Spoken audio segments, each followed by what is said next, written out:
eu tenho guardado em meu peito. Pai, eu te apresento a tua igreja, eu te apresento a minha vida, para que o Senhor possa abrir o meu entendimento, me fazer lembrar e ouvir a tua voz para ministrar a tua igreja. Que tu possas usar este miserável homem que sou para trazer a tua palavra, que é poderosa para ir na divisão da alma e do espírito, que vai entre juntas e medulas e discerne o que homem nenhum pode fazer.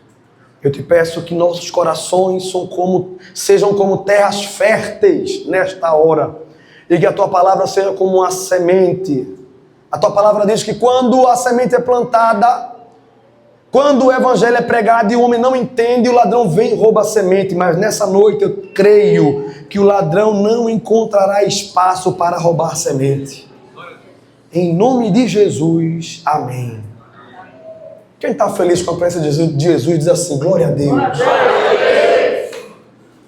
Meus irmãos, veja como as coisas são. Deus tem usado poderosamente a vida da nossa irmã Larissa, a vida da nossa irmã Priscila. E estamos numa só visão para a glória de Deus. É tão interessante que Priscila vem num livro, que não é um livro, são vários livros, num compêndio de livros chamado Bíblia, onde tem 66 livros, sendo 39 do Velho Testamento, sendo 27 do Novo Testamento, sendo milhares e milhares de versículos, sendo mais de 1000 capítulos. Aí a mulher vem e traz uma gotinha no mesmo texto que eu vou ministrar nessa noite. Amém ou não amém? Só Deus, irmão, e mais ninguém. Você pode dizer glória a Deus? Abra aí Gênesis capítulo 22, versículo 1 ao 19. Eu vou ler na ARA. Depois dessas coisas, pôs Deus Abraão à prova, ele disse: Abraão, e ele respondeu: eis-me aqui. Então lhe disse Deus: toma agora o teu filho, o teu único filho Isaque, a quem amas, e vai à terra de Moriá e oferece ali em holocausto, sobre um dos montes que eu te mostrarei. Pela manhã Abraão se levantou e, tendo preparado o seu jumento, tomou consigo 2 dos seus servos e a Isaque, seu filho. Rachou a lenha para o holocausto e levantou-se e foi para o lugar onde Deus lhe dissera. Ao terceiro dia, Abraão levantou os olhos e viu um lugar de longe. Então disse Abraão aos seus servos: fique aqui com o jumento, e eu, rapaz, iremos até lá. E havendo adorado, voltaremos para junto de vocês. Digam assim comigo: voltaremos para junto de vocês. Tomou Abraão a lenha do holocausto e o colocou sobre Isaque, seu filho. Ele, porém, levou nas mãos o fogo e a faca. E foram ambos juntos. E falando Isaque a Abraão, seu pai, disse: meu pai. E ele respondeu: eis-me aqui, meu filho. E perguntou Isaque: onde está o cordeiro para o holocausto? Disse Abraão: Deus proverá para si o cordeiro para o holocausto, meu filho. Diga bem alto: Deus proverá. Deus proverá. E assim ambos caminharam juntos, chegaram ao lugar que Deus lhe dissera, e ali edificou Abraão um altar, e pôs a lenha em ordem, amarrou Isaque, seu filho, e o deitou sobre o altar e em cima da lenha. Abraão estendeu a mão e tomou a faca para imolar seu filho. Mas o anjo do Senhor o chamou do céu e disse: Abraão, Abraão! E ele respondeu: eis-me aqui. Então lhe disse o anjo: não estendas a tua mão sobre o rapaz, e não lhe faças nada, pois agora sei que temes a Deus, visto que não me negaste o teu filho, o teu único filho. Abraão então levantou os olhos e olhou, e eis que atrás de si estava um carneiro preso pelos chifres numa ramagem.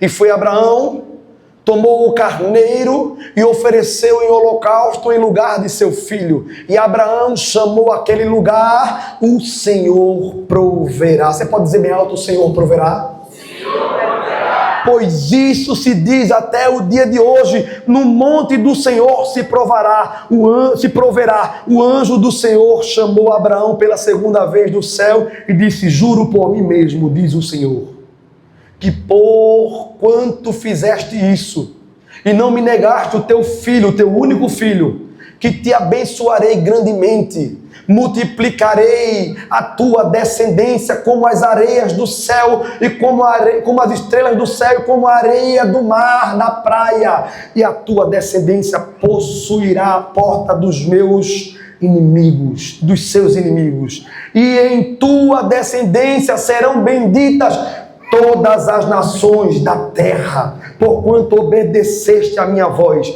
Então Abraão voltou para os seus servos, e juntos se levantaram e foram a Berseba, e Abraão habitou em Berseba. Diga assim: graças a Deus.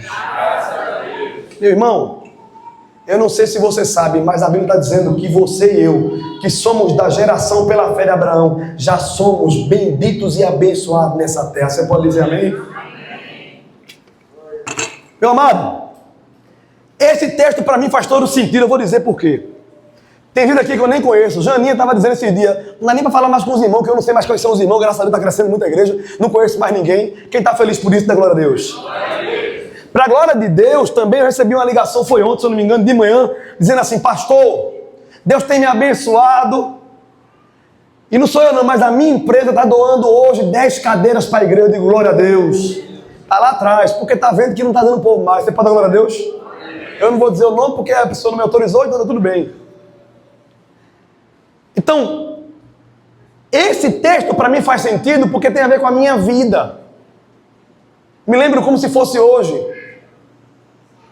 Em 2010, finalzinho de 2010, James, eu congregava na Assembleia de Deus e eu tinha um privilégio de ser o carregador da Bíblia dos pregadores. Eu carregava a Bíblia de irmão Abraão, carregava a Bíblia de Marcelo Teles, dois homens que eu amo demais, homens de Deus. E numa dessas carregadas, Marcelo Teles foi escalado para Caruaru para pregar num congresso de jovens de Caruaru, milhares e milhares de pessoas. E eu, como um bom carregador de Bíblia, fui lá, botei meu paletó e minha gravata, a minha Bíblia, segurei e fui com a Bíblia dele e sentei lá na frente, como está aqui os irmãos. O pregador sobe no púlpito, né? Assim, tem as cadeiras lá, e eu estava lá. De repente, o pastor de Caruaru está assim: manda chamar aquele irmão lá que veio com o irmão Marcelo Teles. Aí mandou me chamar e colocou também aqui, ó, sentado em uma das cadeiras, como se eu fosse pregador. Aí eu estava lá, morrendo de vergonha, porque às vezes Deus coloca você em um lugar para mostrar o que Ele fará no futuro, e você fica constrangido porque Ele não se sente capaz, porque de fato você não é capaz, é Ele que lhe capacita, não é, amém? Deus faz você acessar ambientes e pessoas para mostrar o que Ele é capaz de fazer na tua vida. Quem diz glória a Deus? Aí estava eu lá sentado, de repente Marcelo começa a pregar sobre esse texto de Abraão, falando de Isaac, e aí ele disse, no meio da pregação: difícil não é ser Abraão, difícil é ser Isaac. Sabia que ia morrer e foi caladinho, deixando o pai prender, amarrar, colocar em cima do madeiro e levantar a mão para poder sacrificar com a faca na mão. Quem entendeu diz amém. Não, porque uma coisa, irmão, é você ser um bebê, seu pai pegar você, colocar você lá, amarrar você. Outra coisa é ser um jovem como Isaac, que não era uma criancinha não. Ele estava acostumado a ver seu pai sacrificar. Melhor digo que isso, seu pai adorar. E tem gente que confunde achando que adoração é cantar glória, glória, aleluia. Não, irmão. Aqui a adoração foi num sacrifício. O que Deus espera de mim e você é sacrifício de louvor. Louvor com a tua vida, com as tuas ações, com os teus negócios. Amém ou não amém? Aí estava eu lá, de repente ele dizendo assim: difícil não é ser Abraão, difícil ser Isaac. E eu estava enfrentando um momento de escravidão emocional. Diga comigo assim: dependência emocional. Que não seja em Jesus é escravidão. Repita: dependência emocional. Que não seja em Jesus é escravidão. E eu estava lá numa luta interna, porque Rayane, eu nem sonhava. em casar com a Rayane, nem. Eu estava lá escravo de um relacionamento e não é sobre a pessoa, era sobre eu. Amém ou não amém? Tinha encerrado um relacionamento que fazia já mais de ano e eu ainda era escravo emocionalmente da situação. Quando ele fala isso, que é difícil ser Isaac, tem que sacrificar, se entregar em sacrifício e tal, aquela coisa, eu dentro de mim, sentado aqui atrás, eu com o olho fechado, disse assim, meu Deus, será que eu tenho que sacrificar fulana, a ex-namorada? No meu coração, será que eu tenho que sacrificar fulana, Jesus? Ei, Jesus cabuetou ele. Ele estava pregando, aí ele parou assim, virou e disse, não, Tiago, assim diz o Senhor a mim para te dizer, Ele não espera que você sacrifique ninguém, o sacrifício que Ele quer é você. Eu fiquei, meu Deus. Para que tu saiba que é Deus que fala contigo, Tiago, Ele manda te dizer que a tua esposa já está pronta e Ele vai te entregar por esses dias. Aí dentro de mim, cru não, carne pura, eu disse, meu Deus, nem namorado eu tenho. Diga assim, dezembro de 2010. Final de dezembro, meu pai, bem gordinho, Nel, cantava no coral da Igreja Batista. A roupa deu em todo mundo no coral de Natal, da cantata da Batista. Só teve uma roupa que não deu, foi de quem? De Nel. Aí, resumindo, Nel disse, meu filho, bora lá na irmã Joelma, na Betel, eu quero trocar minha camisa, fizeram outra pra mim lá, aquela coisa todinha. Eu tomo a chave do carro, pai, vai lá. Aí pai eu disse, bora comigo. Eu disse, não, pai, vai lá com a chave. Ele disse, você não pode ir comigo não, seu cabra. Eu disse, calma, com essa delicadeza toda eu vou. Aí eu fui com ele. Quando eu chego lá na Betel, Betel significa casa do pão. Eu olho um pão desse na minha frente. Quando eu vi assim, ó, eu disse, meu Deus. Aleluia. Entre aquela palavra que Deus havia dado de sacrifício e este dia, eu tive um sonho, e eu vou revelar aqui os irmãos meu sonho. Depois de muitos anos escravo de um relacionamento, de uma situação emocionalmente maligna, e não estou falando sobre ninguém específico, é sobre mim e os meus sentimentos, quem está entendendo diz amém? Deus me deu um sonho, e nesse sonho estava um pastor, bem pretinho, pregando. E a igreja não é assim, né? Tem assim, assim. Os dois lados, não é assim? E um corredor. Na frente estava uma irmãzinha assim, só ela. A igreja estava vazia. Só tinha o pregador. Uma irmãzinha sentada aquelas irmãzinhas. Não tem aquelas irmãzinhas do coque? Da saia no tornozelo. Da canela cabeluda, não tem? Do praio do manto. Era uma dessas que estava sentada. E eu e aquela antiga namorada do antigo relacionamento que eu vivia uma escravidão emocional, estávamos sentados no último banco lá atrás. No sonho, o pregador parou a mensagem, a irmã se levantou e saiu marchando no corredor até lá atrás, assim, ó. Pá, pá, pá, pá, pá, pá. E eu no sonho ficava, oxente, como é que ela vai? Só tinha eu e... Ela ia andando até lá atrás. Aí estava eu e aquela pessoa sentada assim, ó. Ela veio assim, ó, e ficou em pé aqui atrás. Não falou comigo, botou a mão sobre a varoa, assim, e disse, por que você não disse ao meu que eu não estava nesse negócio? Porque você não falou, faço eu. E começou a passar a mão assim, ó, entre eu e ela. Pense no manto. Foi assim. E ali eu entendi que foi um laço espiritual que foi cortado. Diga assim, laço espiritual. Para você que não crê, comece a crer. Talvez você esteja amarrado em muitas coisas, mas o sangue de Jesus tem poder.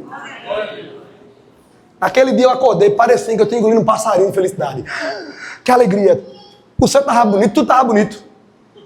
Mas, meu Deus do céu, poucos dias depois, veio dezembro, eu fui lá na Betel e a primeira bonita que eu vi. Quando eu olhei, eu digo, aleluia, glória a Deus, essa aí mesmo. Então tem tudo a ver, a história de Isaac comigo, para mim faz sentido. E Deus tinha falado que a minha esposa estava pronta e ele ia me entregar, lembra? Diga assim, foi dezembro.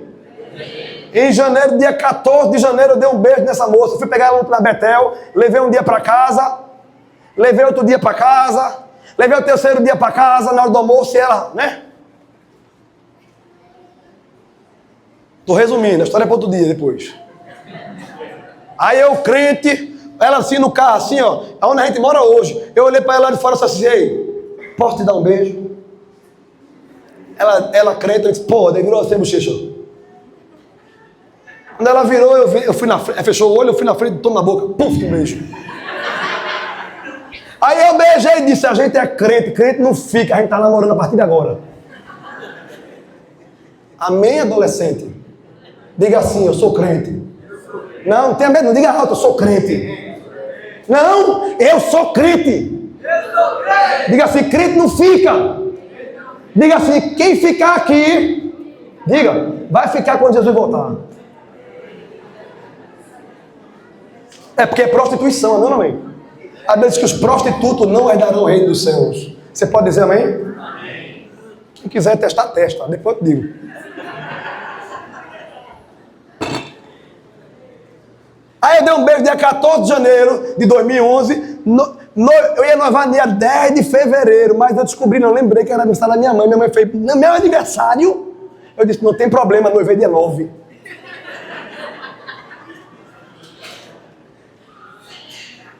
E quando foi 23 de março de 2011, ou seja, 2 meses e 8 dias, a palavra de Deus se cumpriu e disse: a sua esposa estava pronta, então toma ela. Eu me casei no dia 23 de março de 2011. E este mês que passou, fizemos 14 anos para a glória de Deus. Amém, amém?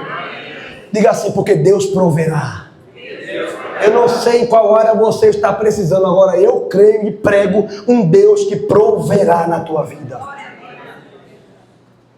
Então, para você entender, eu vou encurtar a história. Abraão, com 75 anos, recebe uma palavra de Deus, dizendo: sai da tua terra, do meio da tua parentela, e vai para a terra que eu te mostrarei. É bem a cara de Jesus isso. Jesus disse: olha, eu vou fazer. Agora não diz como, nem quando, nem onde, nada. Ele disse: se tu crer, verás a glória de Deus. Amém ou não amém? Aí tem gente: Senhor, me mostra como é que é. Se mostra ou não. Se tu quiser crer, creia. Se não crer, perca. Pelo menos é Jesus. É assim ou não é? Aí Abraão, não sei como, irmão. Por isso que é o pai da fé. Abraão ouviu essa palavra e disse: tá bom, eu vou. Pegou a mulher e saiu. Diga assim: 75 anos. E Sara com 65. Quando passa esse tempo, Deus vem e faz uma promessa a ele. Ele estava na tenda. Abraão vem aqui fora. Abraão sai da tenda. Olha para o céu. Olhou. Está contando as estrelas. Se fosse eu, dizia: Jesus vai dar verruga. Quando eu era criança, eu pensava que contar as estrelas dava verruga. Mas alguém era ignorante feito eu? Diga: eu. Mentira igual a Papai Noel. Aí Abraão saiu, olhou para o céu. Pode contar? Não dá. Pois é, Abraão. Assim como são numerosas, tu não pode contar a areia da praia, nem as estrelas do céu, assim será a tua descendência. Meu irmão, é Abraão. Meu Deus, eu com 75, e olha que naquela época nem tinha Viagra, nem Tadalafila. E os irmãos ficam logo: meu Deus, eu estou ligado em você. E Abraão diz: está certo. E Deus faz uma aliança com Abraão. E diz: não se chamará mais Abraão, chamarás agora Abraão. E Sarai não será mais Sarai, teu nome agora será Sara. E eu estou encurtando, irmão, sabe por quê? Porque entre o chamado e a promessa, entre a promessa de farei de você uma grande nação, e a promessa de receber o filho, meu irmão, foram 25 anos. Mas a gente lê um capítulo, 2, 3, 4, pensa que é 25 dias. No meio desse processo, antes do cumprimento da promessa, aí vem a mulher, Sara, e começa a olhar para as dificuldades da vida. e vê que o negócio está complicando, o velho está ficando mais velho, a velha está ficando mais velha, e começa a querer dar um jeitinho e arrumar a promessa. Será que Deus não quis dizer assim, que Abraão ia ser pai, que Abraão ia ter filho? Então fala o seguinte: Abraão, se junta com a minha serva Agar e tem um menino com ela.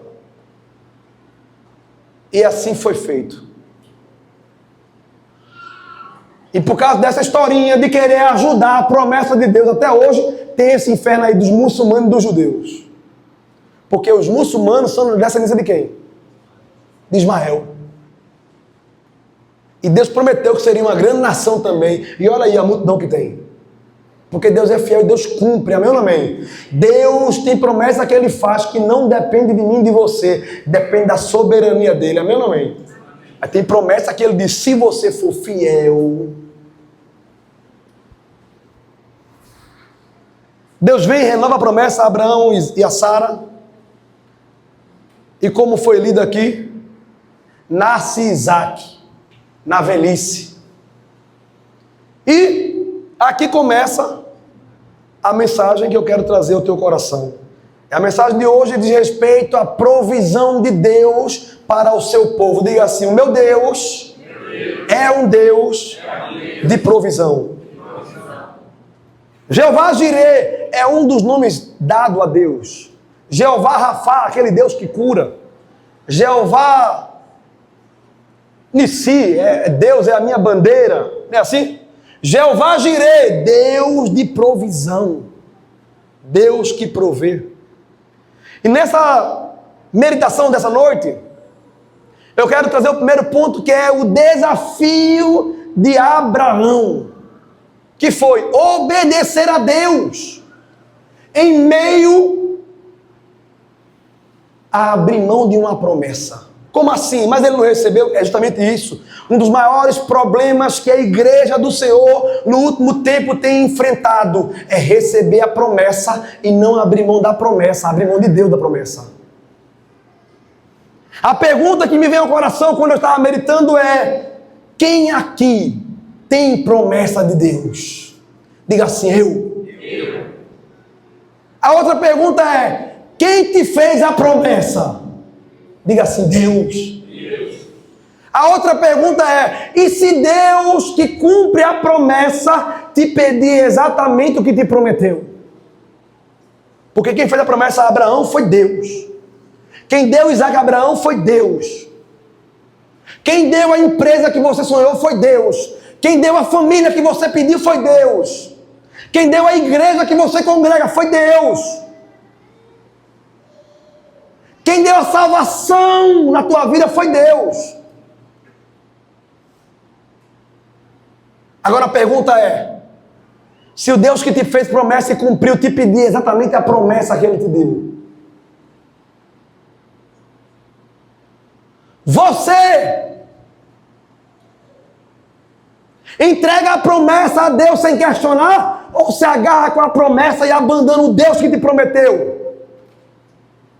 Pergunta aí a teu amigo, a duas pessoas assim: tu fica com a promessa ou com o Deus que prometeu?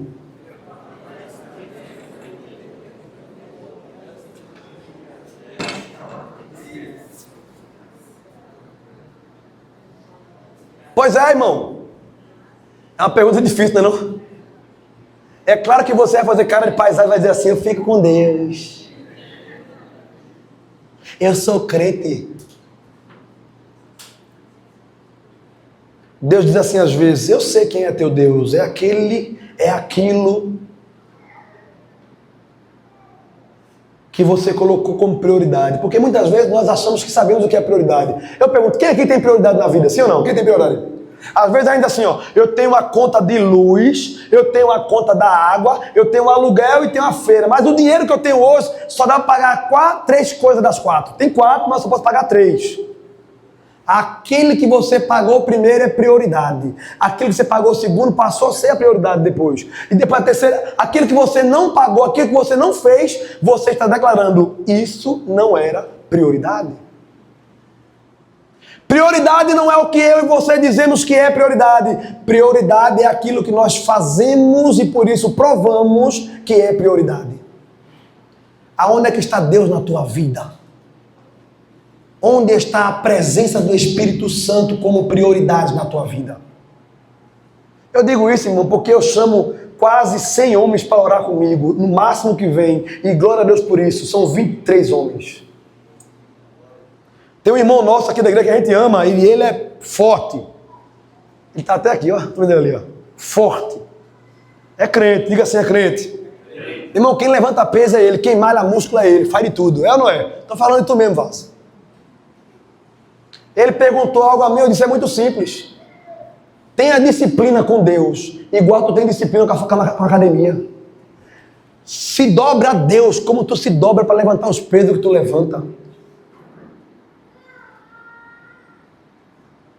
Olha para Deus como tu olha no espelho para ver se o músculo está inchando. É errado estar na academia? Agora é errado para qualquer um de nós dar atenção maior àquilo que é terreno, àquilo que é passageiro, e esquecer aquele que é de eternidade a eternidade. Aquele que te deu a vida que vai passar aqui, mas também te deu a vida eterna que nunca passará. Porque está escrito, passa o céu e passa a terra, mas as suas palavras não hão de passar. O Deus de promessa, o Deus que provê, vai prover tudo o que você quer, tudo o que você precisa, se você for fiel e colocar Ele como prioridade na sua vida. Enquanto tem gente dizendo assim, se Ele fez você ver, se Ele fez você sentir, se Ele fez você imaginar, você vai... Eu digo, não vai receber nada se for infiel a Deus. Não vai. Santidade, está escrito, seguir a paz com todos e a santificação. Sem a santificação, ninguém verá a Deus. Diga, misericórdia de mim, Jesus. E ver a Deus é fé, irmão. O texto fala o que Abraão disse: ei, pessoal, fica aqui os servos, me dá a madeira, me dá o cutelo, me dá o fogo, e eu e meu filho Isaque, o meu único filho, nós iremos adorar a Deus. Mas tem um mistério escondido. Ele disse assim, ó, nós iremos e voltaremos. Diga assim, eu vou e voltarei. Irmão, como se ele sabia que ia sacrificar Isaque? Dá para pensar nisso? Ele sabia que ia entregar Isaque de todo jeito. Só que Abraão tem um amigo especial. Sabe quem é a Bíblia? Amigo de Abraão? Nada mais, nada menos do que o próprio Deus. Deus. E para não ficar duro, está escrito 2 vezes isso. Está lá em Isaías 41:8, diz assim, mas tu, Israel, servo meu, tu, Jacó, a quem escolhi, semente de Abraão, meu amigo. Irmão, uma coisa é você dizer que é amigo de Deus, outra coisa é Deus dizer assim, você é o meu amigo. Quem quer ser amigo de Deus? Tiago capítulo 2, versículo 23 diz, e se cumpriu a escritura que diz, Abraão creu em Deus, e isso lhe foi imputado por justiça, e ele foi chamado amigo de Deus. Irmão, se tem alguém que pode ser autoridade máxima, e pode dar a honra que nenhum pode dar, de ser chamado como amigo, o nome dele é Jesus de Nazaré. Ele disse, vocês não serão mais chamados de escravos, de servos, eu chamarei vocês de meus amigos. Diga assim, se fizer o que eu vos mando. Tem condição, James.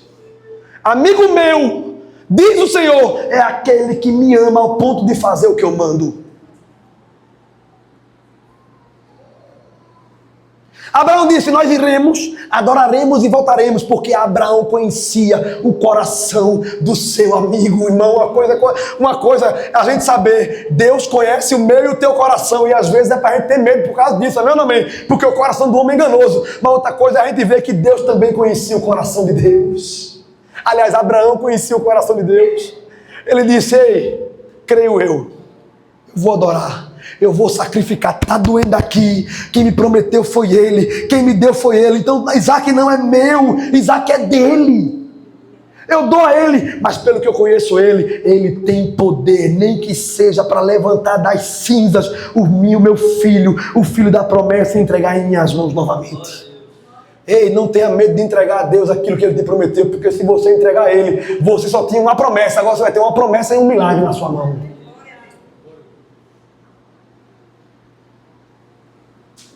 Em Hebreus, capítulo 11, versículo 17 ao 19, vê o que está escrito. Pela fé, Abraão, quando posto à prova, diga assim: Deus me prova.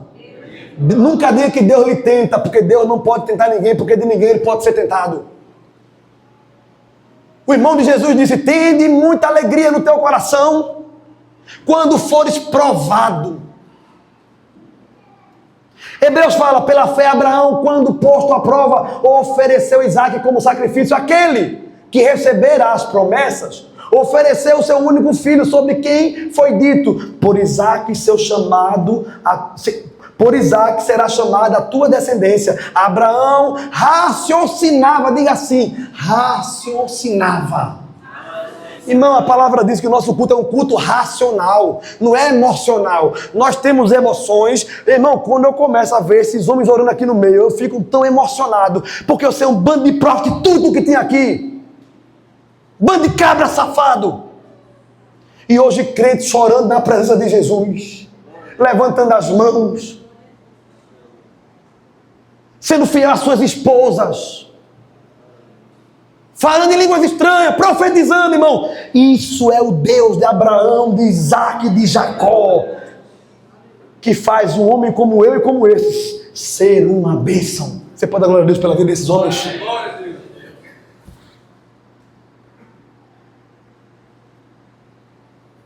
Se o primeiro ponto fala do desafio de Abraão, o desafio da gente ser crente, o segundo ponto fala da obediência de Abraão, irmão. De madrugada, Abraão se levantou e foi cumprir o que Deus pediu. Não, Deus mandou. Porque manda quem pode, obedece quem tem. Pois é. Só que no versículo 3 tem uma expressão: obedecer prontamente. Abraão não hesitou em seguir a ordem divina. Quantos de nós já sabemos o que Deus está querendo de nós e nós estamos procrastinando, deixando para depois, pensando se é agora a hora ou se é depois a hora que eu tenho que obedecer? A hora é agora e é chegado hoje o reino dos céus.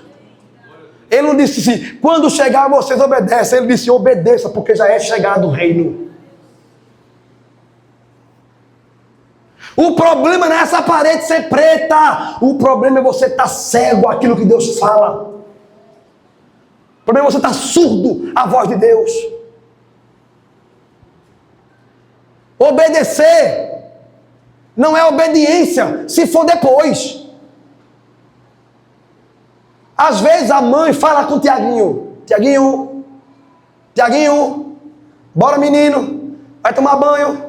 Bora menino, vai tomar banho. Vai me inchando, irmão. Eu não sei você, mas vai, eu acho que eu tenho uma bomba cheia no grande.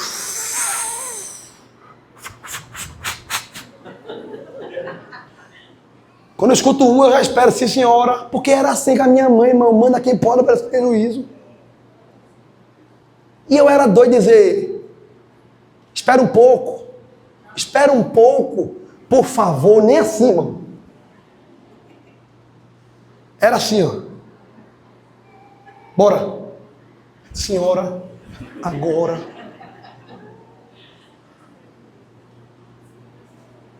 Aí, uma, duas vezes, Tiaguinho, a mãe é paciente demais. Aí eu me levanto, irmão. Quando eu olho, eu digo: eu vou contar até 3. Nem conto. Não, pai, corre. Quem vê pensa que apanha. Já levou umas tapas já, irmão? Já. Só para ver o começo, que podia ser o fim da história. Depois que levou umas vezes, vou contar até 3. Não, corre. Irmão, eu pergunto: isso é obediência? Não, isso é desobediência. Porque obediência tardia é desobediência. Diga assim: obediência tardia é desobediência. Só muda o nome. Eis aqui alguém obediente tardio, ou seja, desobediente. Faz quantos anos que Deus fala a mim que me quer na obra, que me quer entregue, minha mulher e minha mãe. A mãe orando e a mulher falando. A mãe orando e a mulher falando. No dia que você no dia que você se render, Deus vai fazer de um jeito. Aí a mãe, eu sei, minha mãe ora feito muçulmano, com a bunda para cima. Ajoelhada lá. Ela fala, minha mãe ora assim, olha Deus. Eu digo, é muita intimidade. Porque quando eu vou orar, Senhor, tem misericórdia de mim, Jesus. Minha mãe, olha Deus, o meu filho. Foi tu que fez. Eu digo, meu Deus. Estou dizendo a tu. Obediência demorada é desobediência. Então, quando Deus diz faz, faça logo. Diga assim, eu levanto a bandeira branca. Diga. Porque a guerra só acaba entre dois exércitos quando alguém se rende, irmão. Isso não é morte. Morte não é fim de guerra, morte é morte. O que Deus quer para você é vida e vida com abundância. Agora tem que acabar a guerra de Deus contra você.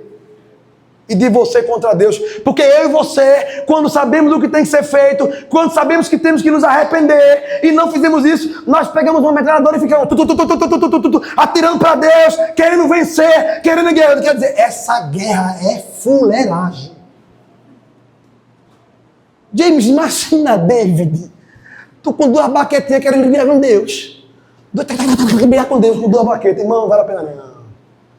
Sabe por que eu digo isso? Porque está escrito que lá em Senaqueribe, uma guerra, o pau estava cantando, o povo de Deus se acabando, aí Deus, peraí, eu nem vou, manda só um anjo, mandou um anjo, e um anjo de madrugada passou a espada, e 185 mil homens morreram. Aí tu quer guerrear com Deus? Não. Mas a Bíblia diz que existe uma batalha. Primeiro, a ira de Deus contra nosso pecado. Aquela historinha assim, ei, fulano não é crente não, mas é amigo do evangelho. Irmão, não pode ter amigo do evangelho. Se o evangelho é arrependimento, se o evangelho é transformação, se o evangelho é nascer de novo. Amigo do evangelho não existe se ele não é amigo de Jesus. Imagina, eu não quero Jesus, mas eu sou amigo da mensagem dele. Mentira!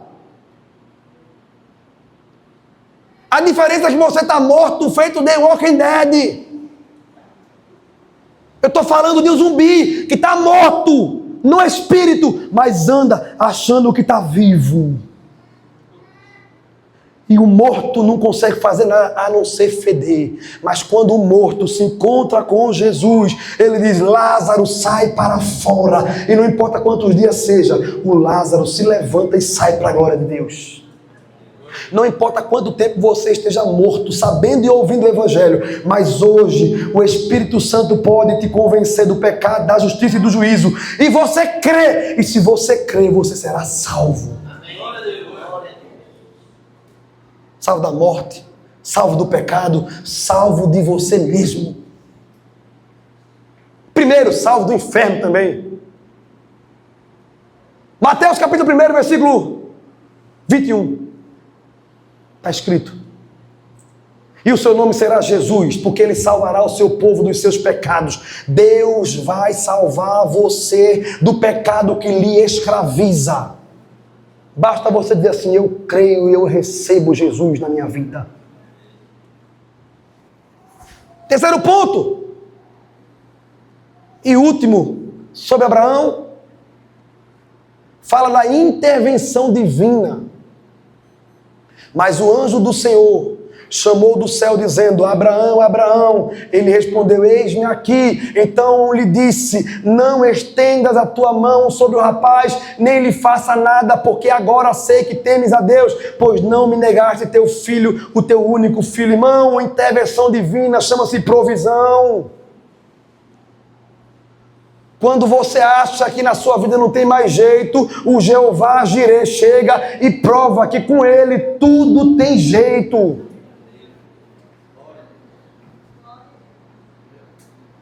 O nome dele não é Jeová Jireh por acaso não, irmão. O nome dele é Jeová Jireh porque ele tem poder para agir em qualquer área. Com provisão. Tem previsão. Eu gosto de pensar assim, que eu não estou vendo as coisas, mas eu imagino o que vai ser. Só que Deus é provisão, ou seja, Ele está além, é mais do que a visão. É Pro. Tem o iPhone 15 e tem o iPhone 15 Pro. O nosso Deus é um Deus de provisão na sua vida, meu amém? É bem além daquilo que eu e você podemos imaginar. Porque está escrito, nem olhos viram, nem ouvidos ouviram, nem subiu ao coração do homem o que Deus tem preparado para aqueles que nele esperam. Provisão material. Ele é provedor, sim ou não? Está lá, meu irmão. Êxodo, capítulo 16, conta a história de que o povo ia para o deserto e lá Deus fez uma promessa: vou suprir vocês de pão, vai vir pão do céu, não vai faltar nada. Deus dá provisão para o povo que Ele chama. Não tenha medo de viver o que Deus está lhe chamando para viver, porque Ele vai prover. Eu estou falando de mim. E talvez você possa falar de você, mas o Deus que te chamou e que te enviou é o Deus que vai prover em todo o tempo. Deus vai prover moradia, Deus vai prover alimento, Deus vai prover sustento, Deus vai prover o teu casamento, Deus vai prover tudo o que você precisa. Porque está escrito, o Senhor é meu pastor, nada me faltará. Na verdade, no original quer dizer, porque Ele é meu pastor, eu não sinto falta de nada, porque Ele é tudo o que eu preciso. E com Ele eu tenho tudo, amém ou não amém? Mas eu pergunto, a gente precisa comer sim ou não? Precisa vestir sim ou não? Precisa. Deus não tem problema com dinheiro, muito menos com riqueza, porque Abraão, Isaac, Jacó, Salomão, Davi, e meio mundo de gente tudo rico. Ah, é Velho Testamento, sim, Arimateia, e a mulher que sustentava Jesus. E o senador, José de Arimateia, né? Deus não tem problema com dinheiro. Deus só não divide a glória dele com ninguém, nem com nada. Porque Ele disse, meu é o ouro, minha é a prata. Então Deus vai prover você financeiramente, se você for fiel a Ele. Você quer primeiro que Deus provenha, para depois você ser fiel. A matemática de Deus é o contrário. Seja fiel no pouco e eu te colocarei sobre o muito. Provisão material. Diga assim, o meu Deus me provê materialmente. Provisão emocional. Tem gente que tem tudo e a gente olha para essa pessoa e diz assim, meu Deus, como é que pode? Tem casa boa, tem carro bom, tem família e vive na peleja, depressão, ansiedade, não sei o quê, porque você não calça o sapato da pessoa e só sabe o sapato onde aperta quem calça. Amém ou não amém? Amém. Amém, TDAH? Só sabe o sapato onde aperta quando você calça, quando você passa por esse problema. E tem sapato que está apertado e ainda tem uma pedra dentro. Quem sabe o que eu estou dizendo? E não é sobre o sapato que eu estou falando, é sobre a tua vida. Aí quem está de fora não entende. Olha para as coisas materiais e diz assim, fulano tem tudo. Mas o nosso Jesus foi Ele que nos fez e nos conhece no ventre da nossa mãe, quando nem ainda fomos formados. Por isso Ele disse em Mateus, capítulo 11, versículo 28 e 30, olha como Ele sabe que você precisa de provisão material, mas Ele também sabe que você precisa de provisão emocional. Está escrito assim, vinde a mim todos os que estão cansados e oprimidos. Eu pergunto, opressão é emocional ou não é? E tem gente que está totalmente descansado fisicamente, mas emocionalmente está num cansaço pedindo a morte. Quem sabe do que eu estou falando diz amém. Mas Jesus vem com essa promessa tremenda. Vem a mim, você que está cansado e oprimido, sobrecarregado, e eu vos aliviarei. Tomai sobre vós o meu jugo e aprendei de mim, porque eu sou manso e humilde de coração. E em mim encontrarei descanso para a tua alma. Alma, irmão. Alma é o que, irmão? É as emoções, irmão. É o centro das emoções. É onde você sente, é onde você pensa, é onde você deseja. O nosso Deus é um Deus que provê emocionalmente. O nosso Deus é um Deus que provê materialmente. O nosso Deus é um Deus que também provê espiritualmente. Porque nós somos corpo, alma e espírito. E se qualquer um desses estiver desalinhado, tudo é tudo, sofre tudo. Mas se faltar pão, se faltar emoções, tem uma coisa que não pode faltar de jeito nenhum. É o socorro espiritual. Quando Ele te salva, isso é socorro, isso é provisão de Deus espiritual. A provisão espiritual de Deus é como um presente eterno, irmão. E eu quero lhe dizer que na maioria das vezes, quando vem o socorro eterno, a provisão, Jeová Jireh, provê a tua salvação e você recebe, automaticamente resolve também, muitas vezes, o emocional e muitas vezes o material. Ou seja, se rende a Ele, que Ele tem poder para resolver tudo, Ele proverá. É tão interessante que quando a gente lê o texto de Isaac e Abraão, a gente vê a história do Velho Testamento. Tem gente que, quando eu estou contando a história, viu na leitura da palavra o quê? O bichinho lá amarrado, viu Abraão levantando, viu Isaac em cima. A cena a gente vê quando a gente vê uma pregação, não é assim? Só que muitas vezes a gente consegue ver toda a dificuldade, todo o problema. A gente só não consegue ver o Deus que resolveu o problema. E a provisão de Deus foi muito além, porque o que estava acontecendo naquele dia com Isaac era só uma sombra de uma realidade. Diga assim, sombra de uma realidade. Tudo aquilo era para que a gente entendesse o que ia acontecer há 2000 anos atrás. Porque ali é um tipo de Cristo. Isaac representava um próprio Jesus de Nazaré. Quer ver? Isaac podia ter corrido, sim ou não? Imagina, se quando a promessa veio, Abraão tinha 75 anos. Quando o menino nasceu, ele tinha 100. Quando ele sacrificou, ele tinha quanto?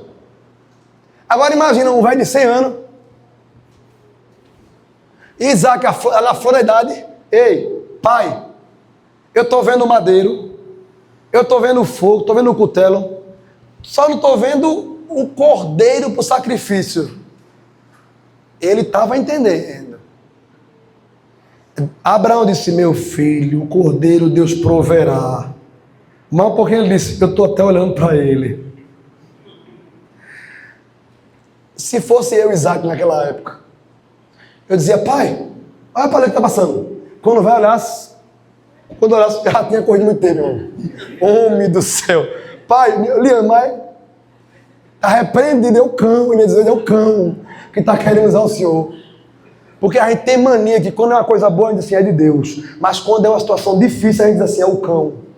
Mas para quem é de Deus, o cão não tem vez. Tudo, se é bom ou se é ruim, Deus está no controle de tudo da minha vida, da tua vida, da minha vida. Isso é crer no Deus, Jeová Jireh. Porque crer em Deus, quando tudo está bom, precisa de Deus não. O mundo diz, para subir é difícil, agora para descer, qualquer anjo ajuda, qualquer santo ajuda, não é assim? Eu digo, para descer, precisa nem de anjo. Ruim é subir, escada. Isaac se submeteu, meus irmãos. Primeiro, quer ver que ele parecia com Jesus? A Bíblia diz que Isaac era o único filho, o filho amado. Aí vem Deus e olha para Jesus e diz, este é o meu filho amado. Aí vem Deus e revela em João 3,16, porque Deus amou o mundo de tal maneira que deu o seu único filho para que todo aquele que nele crê não pereça, mas tenha a vida eterna. Deu para ver que Isaac e Jesus têm a mesma coisa? Quer ver outro ponto? Foi voluntário. Isaac se entregou, sabendo que ia morrer. Está escrito que Jesus disse, em João 10,18, ninguém tira a minha vida, eu voluntariamente a dou. Quer ver outra coisa que é igualzinho Isaac e Jesus? Que é um tipo de Cristo? É uma analogia? A jornada de sacrifício, olha só, vê se não foi assim. Isaac, no capítulo 22, versículo 6, Está escrito, Abraão pegou a lenha para o holocausto e colocou nas costas de seu filho Isaque. Abraão pega a lenha, vai meu filho, carrega. Aí vai Isaque segurando aqui a lenha. Para o seu próprio sacrifício. Mas você vai encontrar na Bíblia Sagrada dizendo assim que Jesus carregou a sua cruz, o madeiro para o seu próprio sacrifício.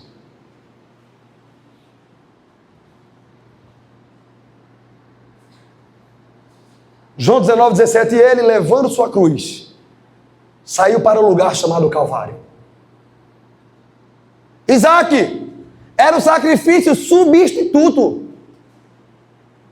Na verdade, Deus providenciou em Isaque, melhor dizendo, um sacrifício substituto. Isaque, nessa hora, se iguala a nós, e Deus, em vez de receber como sacrifício, como o holocausto, melhor dizendo, Isaque, Deus providencia um cordeiro, um carneiro, melhor dizendo, para morrer no lugar de Isaque. Aí vem João Batista e olha na beira do Rio Jordão, um homem se apresenta chamado Jesus e ele diz, eis aí o cordeiro de Deus que tira o pecado do mundo. Você está entendendo aí? Isaque foi levado para o Monte Moriá para ser sacrificado. E até hoje os especialistas dizem que o templo de Jerusalém foi construído no Monte Moriá. E hoje tem aquela guerra em Meca, porque lá tem uma mesquita que é neste lugar onde Abraão foi sacrificar Isaque. Se Isaque foi sacrificado no Monte Moriá, o nosso Jesus foi sacrificado no Monte Calvário. Como está escrito em Lucas 23 e 33. E quando chegaram ao lugar chamado Calvário, ali o crucificaram. Meus irmãos, o nosso Deus é um Deus de provisão. Deus providenciou o carneiro para substituir o sacrifício. Cristo é o nosso cordeiro. Cristo é o cordeiro que foi imolado, que foi feito, não, que foi providenciado por Deus desde antes da fundação do mundo, irmão. Deus não é pego de surpresa. A tua vida, o teu futuro está diante dos olhos de Deus. Você não consegue surpreender Jesus. Para finalizar a ressurreição, irmãos. Isaque. Deus intervém no sacrifício de Isaque, poupando a sua vida. Em Gênesis 22 e 12 diz assim, não faça nada com o menino, agora sei que você tem a Deus, porque não me negou o seu filho, o seu único filho. E Abraão sentiu que o seu filho ressuscitou. E Jesus, em Atos 2 e 27 está escrito, aquele a quem Deus ressuscitou, libertando-o das angústias da morte. O meu Deus providenciou o sacrifício para salvar a tua vida. O meu Deus, o Deus de Abraão, Isaque e Jacó, o Deus que está aqui, é o Deus de provisão, é o Deus que tem tudo que precisa e já fez tudo necessário para perdoar os teus pecados. Ele enviou Jesus, o Cordeiro de Deus. Ele sacrificou Jesus, o Cordeiro de Deus. Ele ressuscitou Jesus, o Cordeiro de Deus. Ele fez com que o Senhor fosse para os céus. E quando chegasse lá, o próprio Jesus enviou o Espírito Santo, este que está te convencendo do pecado agora e te confirmando que você precisa nascer de novo. Você pode ficar de pé?